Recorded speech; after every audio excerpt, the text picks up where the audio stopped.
Hi అండి అందరికీ, అందరూ ఎలా ఉన్నారు? నేను Lavanya from Lavanya's life style.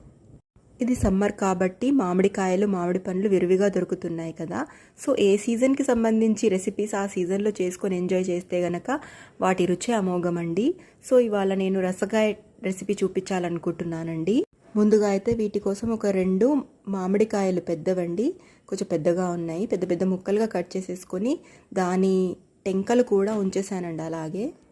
టెంకలు కూడా అలాగే ఉంచడం వల్ల ఉప్పు కారం తగినంత వాటికి తగిలి చాలా బాగుంటుందండి అన్నంతో కలుపుకున్నప్పుడు.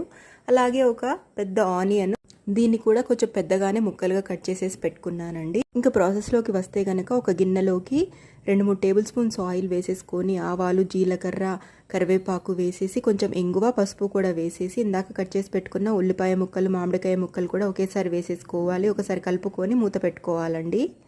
మిగతా ప్రాసెస్ అంతా పార్ట్ 2లో చూడండి.